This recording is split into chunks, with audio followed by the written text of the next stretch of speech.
মিনাশ শাইতানির রাজিম। ওয়াল আদিয়াতি যাবহা, কসম ঊর্ধ্বশ্বাসে ধাবমানদের। ফাল মুরিয়াতি কদাহা, ক্ষুরাঘাতে আগুনের ফুলকি বিচ্ছরণকারীদের। ফাল মুগীরাতি সুবহা, আর কসম প্রত্যুষে অভিযান পরিচালনাকারীদের। ফাআসারনা বিহি নাকা, ফলে তার দ্বারা তারা ধুলো ওড়ায়। ফাওয়াসাতনা বিহি জামা, এবং এর ফলে তারা শত্রু দলের ভিতরে ঢুকে যায়। ইন্নাল ইনসানা লিরাব্বিহি লাকানুদ, নিশ্চয় মানুষ তার প্রভুর প্রতি সত্যি বড় অকৃতজ্ঞ। ওয়া ইন্নাহু আলা যালিকা লাশাহীদ, আর নিশ্চয়ই সে এর উপর স্বয়ং সাক্ষী। ওয়া ইন্নাহু লিহুব্বিল খায়রি লাশাদীদ, আর নিঃসন্দেহে সে ধন সম্পদের ভালোবাসায় প্রবল। আফালা ইয়ালামু ইযা বুসিরা মা ফিল কুবুর, তবে কি সে জানে না যখন কবরগুলোই যা আছে তা উত্থিত করা হবে। ওয়াহুসসিলা মা ফিস সুদূর, এবং অন্তরে যা আছে তা প্রকাশ করা হবে।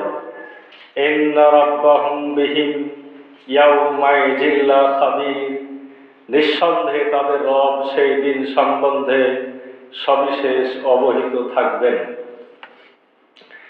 সম্মানিত জুমার মসজিদের মুসল্লিয়ানে কেরাম, আমি সূরা আদিয়া অর্থ পেশ করলাম। সূরা আদিয়া মক্কা শরীফে নাজিল হয়েছে।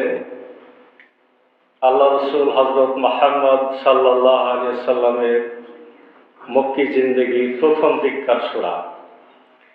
যদিও কেউ কেউ এটাকে মাদানী সূরা বলেছেন, কিন্তু এই সূরার প্রথম দিকের আয়াতগুলো এবং শেষের দিকের আয়াতগুলো একসঙ্গে চিন্তা করলে এটা নিঃসন্দেহে প্রমাণিত হয় যে এই সূরাটি হলো মক্কি সূরা। যারা মাদানী সূরা বলেছেন তারা এই ঘোড়া যে ঊর্ধ্বশ্বাসে দৌড়ায় তারাকে সে ঘোড়াগুলোকে মুজাহিদদের ঘোড়া বলেছেন। আবার যারা মক্কি কেউ কেউ বলেছেন এটা ঘোড়া নয়, এটা হলো উট, এবং এই উটগুলো হলো আরাফা মুজদালিফায় হাজীদেরকে বহনকারী উট। কিন্তু পূর্বের এবং পরের সকল আলেম ওলামারা একসঙ্গে যারা আলোচনা করেছেন তারা বলছেন যে এটা উট নয়, এটা হলো ঘোড়া। এবং এই ঘোড়া কসম রব্বুল আলামিন খেয়েছেন। খাওয়ার পরে মক্কার কাফের মুশরিক যারা এই ঘোড়াগুলোকে ব্যবহার করে লুটতরাজ চালাইত, যারা অন্যায় অবিচার করত, তারা যে আল্লাহর প্রতি অকৃতজ্ঞ এটা রব্বুল আলামিন প্রমাণ করে তাদেরকে বরঞ্চ আখিরাতের ভয় দেখিয়েছেন। আমরা যখন আলোচনা করব বিষয়টা আরো স্পষ্ট হব ইনশাআল্লাহ। রব্বুল আলামিন এই সূরার প্রথম আয়াতে কি বলছেন? ওয়াল আদিয়াত, কসম ধাবমানদের। কিসের ধাবমান? জবাহা, যারা ঊর্ধ্বশ্বাসে ধাবমান করে। তো ঊর্ধ্বশ্বাসে ধাবমান যখন কেউ দৌড়ায়, একটা কুকুরও যদি দৌড়ায় একটা শব্দ হয়, একটা মানুষও যদি খুব জোরে দৌড়ায় তো সে হাঁসফাঁস করে, নিঃশ্বাস জোরে জোরে ফেলে। একটা উটও যদি দৌড়ায় তারও একটা শব্দ হয়। এটা ঠিক না বেশি? তবে এখানে রব্বুল আলামিন উট না গরু না মানুষ কারোর কথা বললেন না, তিনি বললেন কসম ঊর্ধ্বশ্বাসে ধাবমানদের, মানে যারা ঊর্ধ্বশ্বাসে দৌড়ায় তাদের। কিন্তু পরের আয়াতে যখন রব্বুল আলামিন বলছেন ফাল মুরিয়াতে কদাহা, এই ঊর্ধ্বশ্বাসে ধাবমানের কারণে যাদের খুরের আঘাতে আগুনের ফুলকি বিচ্ছুরিত হয়, যখন এই জায়গাতে আসবেন তখন স্পষ্ট হয়ে যাবে যে খুরের আঘাতে আগুন জ্বলে কার, এটা একমাত্র ঘোড়া ছাড়া কারণ না। খুরের আঘাতে আগুন জ্বলে একমাত্র প্রাণী ঘোড়া দেখবেন যে বনে জঙ্গলে পাওয়া যায় না। বনে জঙ্গলে বন্য হাতি আছে, বন্য গরু আছে, বন্য ছাগল আছে, আছে না নাই? বুনিয়া উট আছে, অন্যান্য জীবজন্তু তো আছে বনে জঙ্গলে। ঘোড়াটা যেন কিভাবে আদিকাল থেকে মানুষের আয়ত্তে আছে, এটা মানুষের কাজেই ব্যবহৃত হয়। যেহেতু মানুষের কাজেই ব্যবহৃত হয়, যারা উট ঘোড়াকে চালায়, যারা ঘোড়াকে ব্যবহার করে, তারা ঘোড়ার পায়ে তামার লাল লাগায় দেয় খুরের নিচে। এখনো যারা যে সমস্ত গরুর গাড়ি, মহিষের গাড়ি আপনার রাস্তা দিয়ে চলে, আগেকার যারা গাড়োয়ান ছিল, ওগুলোর পায়ের তলে কিন্তু কি লাগাইতো, ওরকম লোহা লাল লাগাইতো।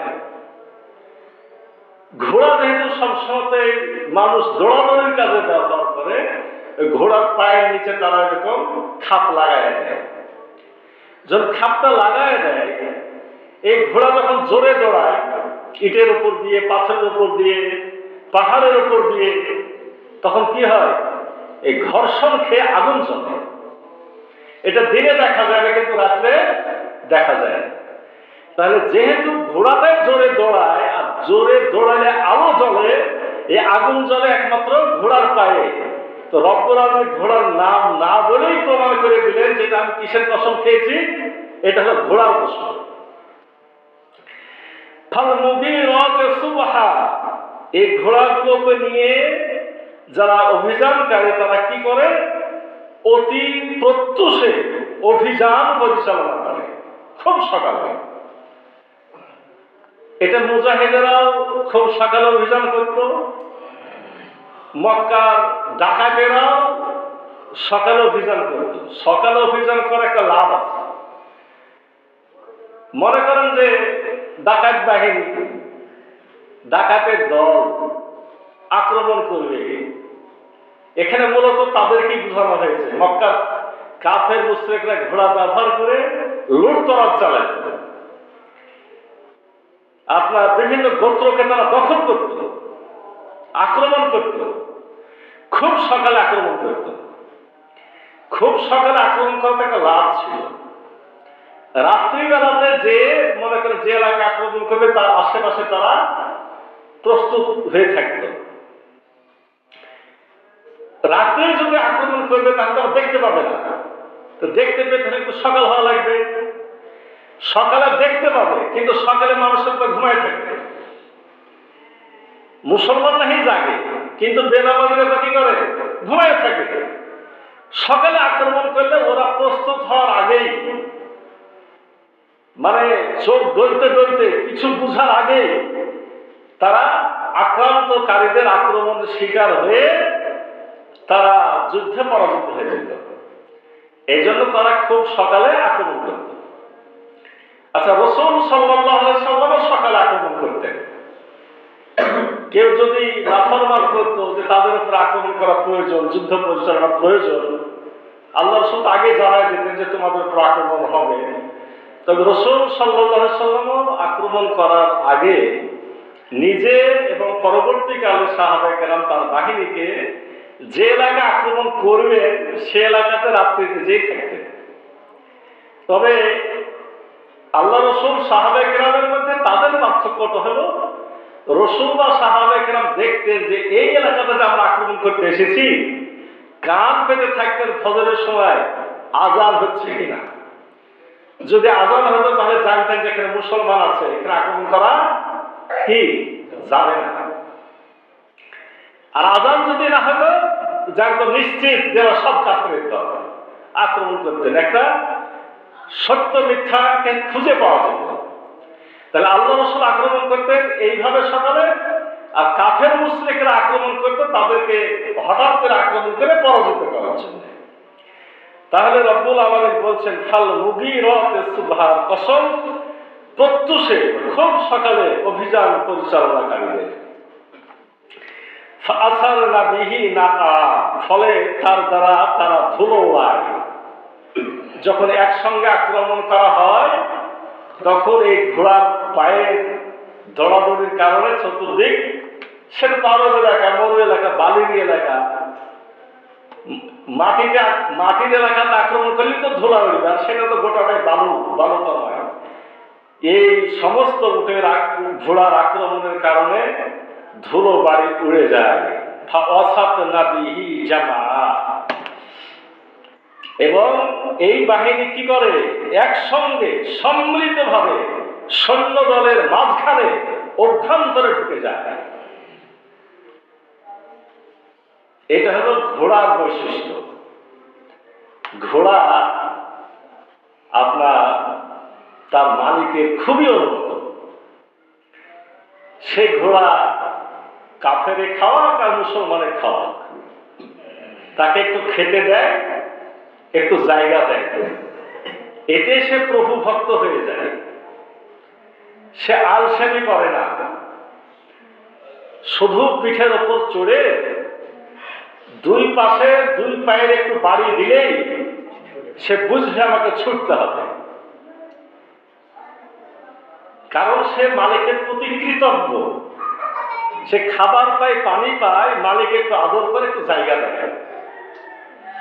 আমরা বিভিন্ন ইতিহাসের বই পড়েছি যে এমন ঘটনা ঘটত,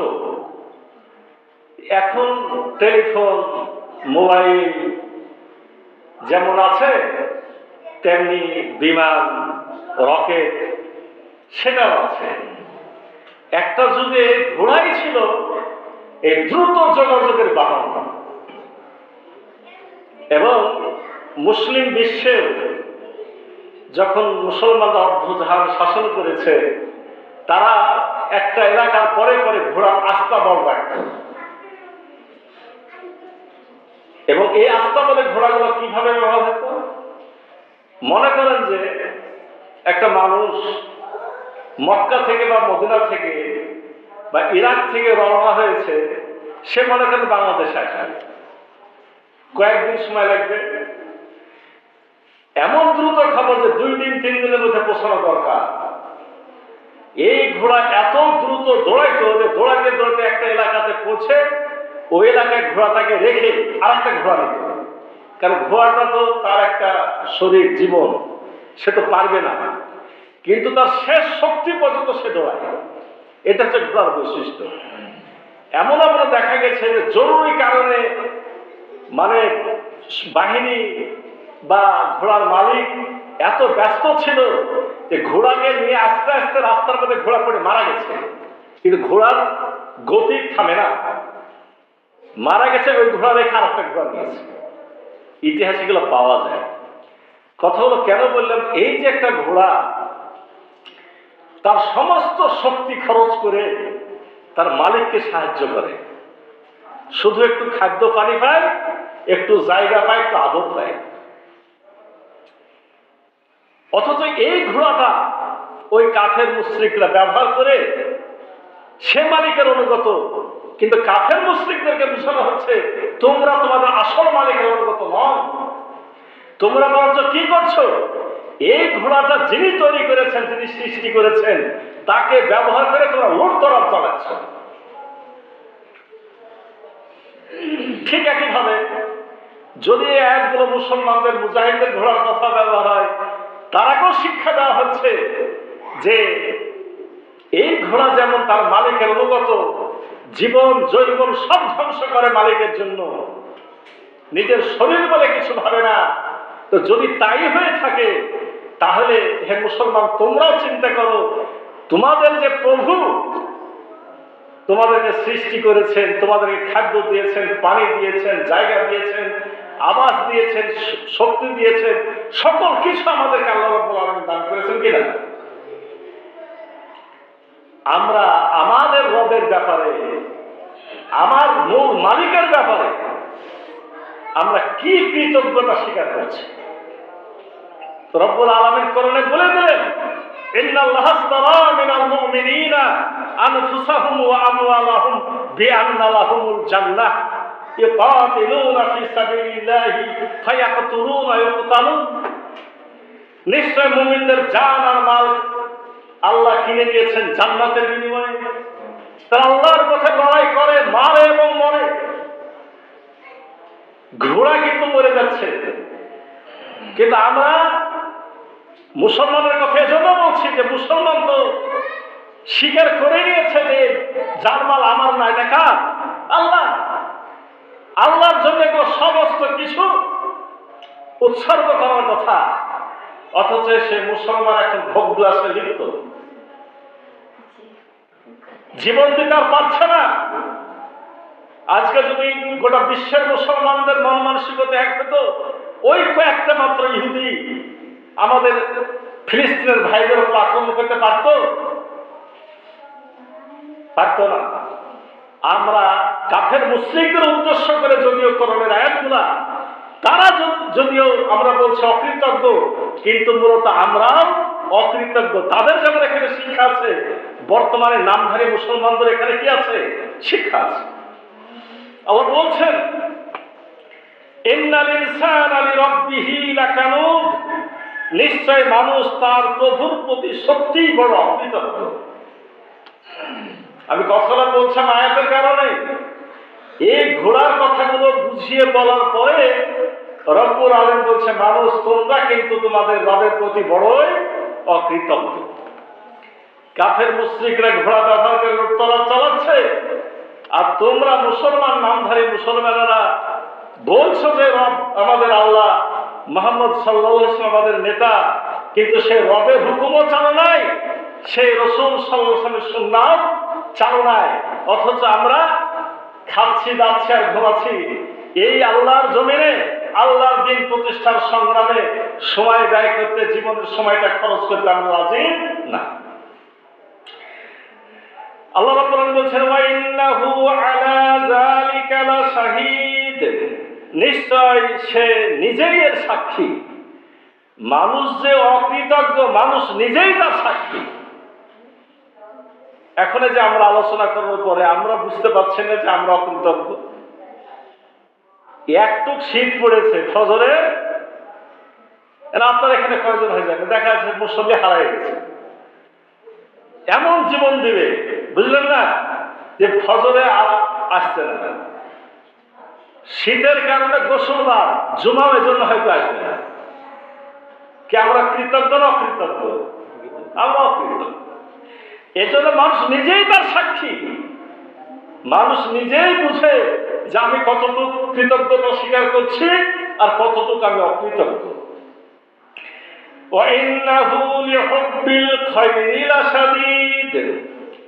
আরবের মক্কার কাফের মুশরিকদের উদ্দেশ্য করে বলা হচ্ছে, তারা এই ঘোড়া নিয়ে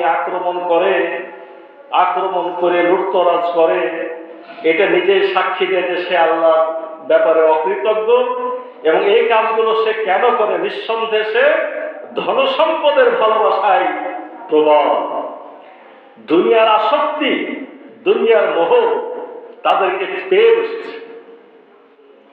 রব্বুল আলামিন সূরা আলে ইমরানে বলছেন, যুয়িনা লিন-নাসি হুব্বুশ শাহাওয়াতি মিনান নিসাই ওয়াল বানিনা ওয়াল কানাতিরিল মুকান্তারাতি মিনাজ যাহাবি ওয়াল ফিজ্জাতি ওয়াল খাইল মুসাওয়ামাতি ওয়াল আনআমি ওয়াল হারস যালিকা মাতাউল হায়াতিদ দুনিয়া আল্লাহু ইনদাহু হুসনুল মাআব।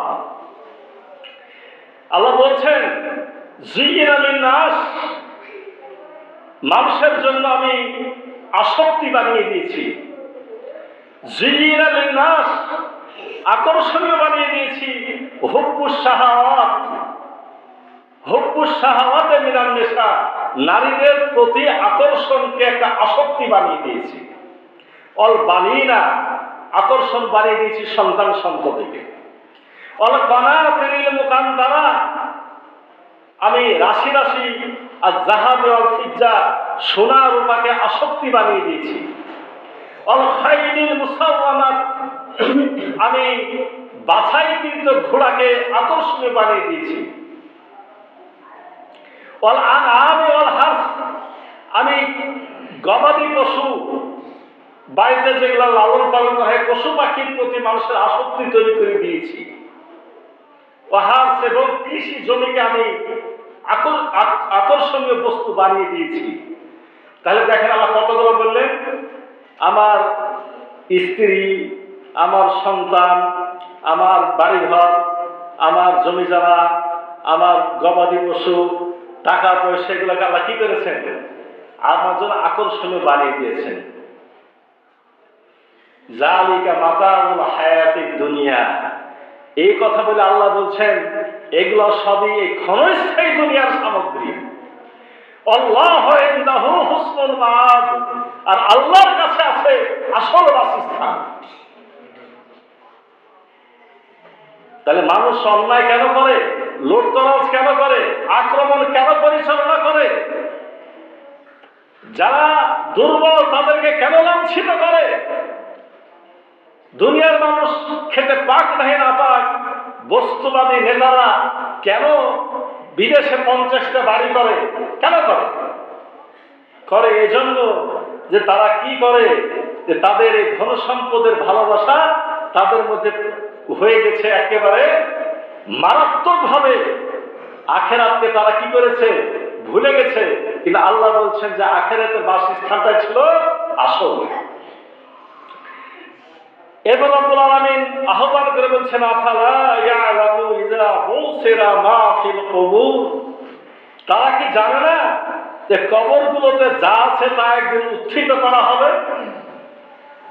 মানে তুমি যতই বাহাদুরি করো না কেন, তুমি যত বড় অট্টালিকা বানাও না কেন, যতই ধন সম্পদ জমা করো না কেন, একদিন তোমার পতন নিশ্চিত এবং তোমার মৃত্যু ঘটবেই। তো যখন মৃত্যু ঘটবে তখন তুমি কবরে ঢুকে যাবে। তোমরা কি জানো না যে একদিনে কবর থেকে তোমাদের আবার খাড়া করা হবে?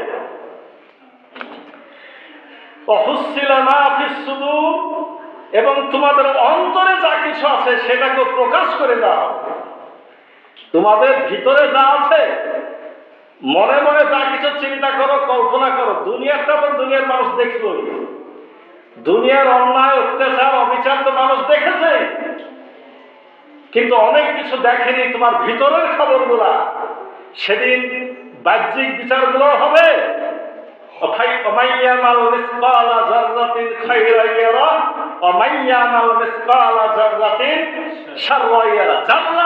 ভালোটা সেদিন সেটাও বিবেচনা করা হবে, জাররা জাররা খারাপ সেটাও তো বিবেচনা করা হবে। সেটা আমরা এর আগে সুরাজে পড়েছি। কিন্তু এখানে আল্লাহ বলছেন এটা তো জাররা জাররা ভালো মন্দ, তোমার অন্তরের ভিতরে কি আছে সেটাও সেদিন প্রকাশ করে দেওয়া হবে।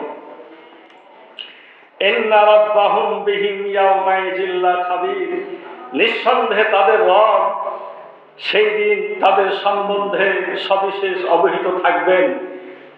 প্রত্যেক বান্দা, প্রত্যেক মানুষের প্রত্যেকটা কর্মকাণ্ড সম্পর্কে রব্বুল আলামিন ইন্না আলাইকুম লাহাফিজিন, পাহারাদার নিযুক্ত রেখেছেন, কিরামান কাতিবিন, সম্মানিত লেখক বৃন্দ, ইয়ালামুনা মা তাফালুন, তারা জানে তোমরা যা কিছু করো।